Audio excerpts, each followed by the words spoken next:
अस्सलामुअलैकुम। उर्दू डिस्कवरी के मुअज़्ज़ज़ ख़वातीन व हज़रात, दोस्तों, क्या आपने कभी गरकत दरख्त का नाम सुना है?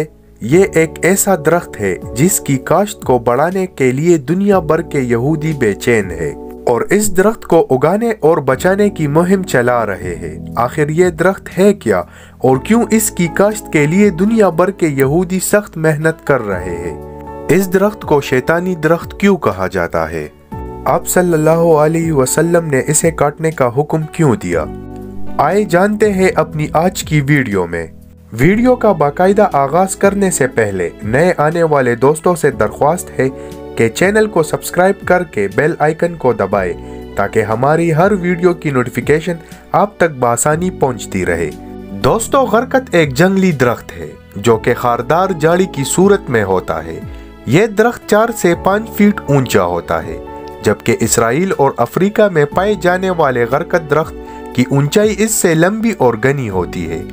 इस्लामी तारीख में गरकत का पहला जिक्र हिजरत के फौरन बाद मिलता है, जब मदीना मुनव्वरा में मस्जिद नबवी की तामीर की जा रही थी तो एक सहाबी हजरत असद बिन ज़रारा रज़ी अल्लाह ताला अन्हो इंतकाल कर गए।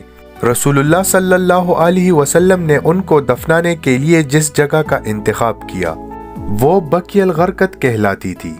बकी इस जगह को कहते हैं जहां दरख्त और पौधों की जड़ें बाकी रह जाए, और इस जगह पहले गरकत की झाड़ियां थी। यह जगह मुसलमानों का कब्रिस्तान करार पाया। बाद अज़ा हजरत मोहम्मद सल्लल्लाहु अलैहि वसल्लम की साहिबजादी हजरत रुकैया, हजरत फातिमा और आप सल्लल्लाहु अलैहि वसल्लम के साहिबजादे हजरत इब्राहिम और कई सहाबा कराम को इस जगह सुपर्द खाक किया गया। जब मुसलमानों ने किला खैबर फतह किया तो यहूदियों ने खैबर में भी इस दरख्त को लगा रखा था। नबी अकरम सल्लल्लाहु अलैहि वसल्लम ने फतह खैबर के बाद इन दरख्तों को काटने का हुक्म दिया था।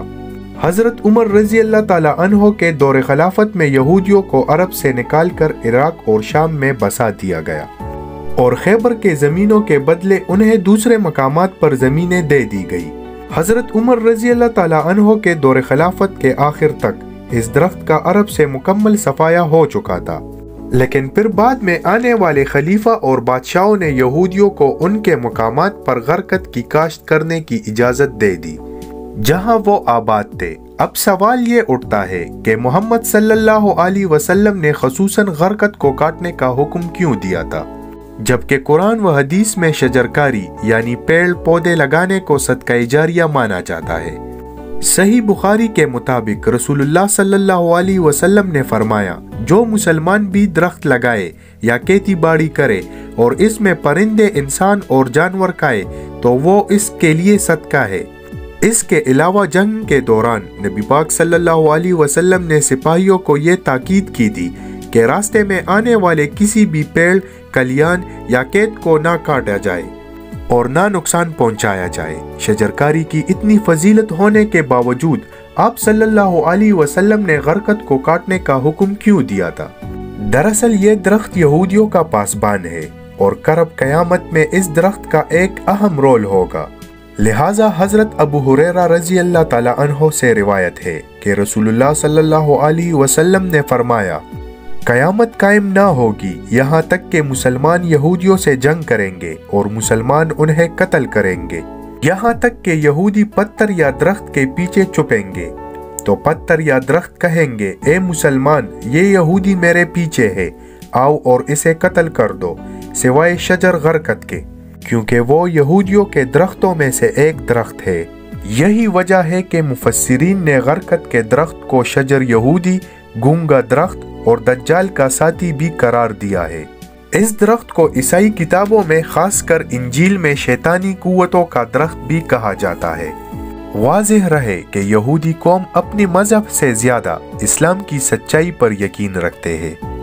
उनके उलमा और मुहक्किकीन कुरान का मुताला करके अपनी तरक्की की राहें खोलते हैं और मुसलमानों की कमजोरी पर गिरफ्त करते आ रहे हैं। यही वजह है कि आज भी यहूदी गरकत को अपना पासबान दरख्त मानते हैं जो कयामत से पहले होने वाले अजीम जंगों में उनके लिए मददगार साबित होगा। यहूदियों को आखिरी नबी सल्लल्लाहु अलैहि वसल्लम के मुंह से निकलने वाली हर लफ्ज की सच्चाई पर मुकम्मल यकीन है। اور اس کا ثبوت یہ ہے کہ آج یہودی غرقت کی کاشت میں لگے ہوئے ہیں اور مختلف طریقوں سے غرقت کی کاشت کا مہم چلا رہے ہیں، جیسا کہ سیو غرقت ٹری مگر قیمت صرف 10 پاؤنڈ، سیو غرقت ٹی شرٹ قیمت 37 پاؤنڈ، سیو غرقت ہینڈ بیگ اور بے شمار چیزیں جو آج مارکیٹ میں غرقت ٹری کے نام سے خوب پروموٹ کی جا رہی ہے اور عوام میں اس درخت کی کاشت کی مہم چلائی گئی ہے، یہاں تک کہ ان چیزوں کے فروخت سے کمائے جانے والے رقم کو اس درخت کی کاشت کے لیے استعمال کیا جا رہا ہے۔ رپورٹ کے مطابق 2010 تک 24 کروڑ غرقت کے درخت اسرائیل میں لگائے جا چکے ہیں اور اسرائیل میں چلنے والے ٹرینوں کے اطراف میں تقریباً 30 سے 40 کلومیٹر تک ٹرین لائن کے دائیں بائیں صرف غرقت ہی لگائے ہوئے ہیں، اور اسرائیل میں ہر یہودی کے گھر، ان کے پارک اور ان کے بلڈنگز کے آس پاس غرقت لازمی دکھائی دیتے ہیں۔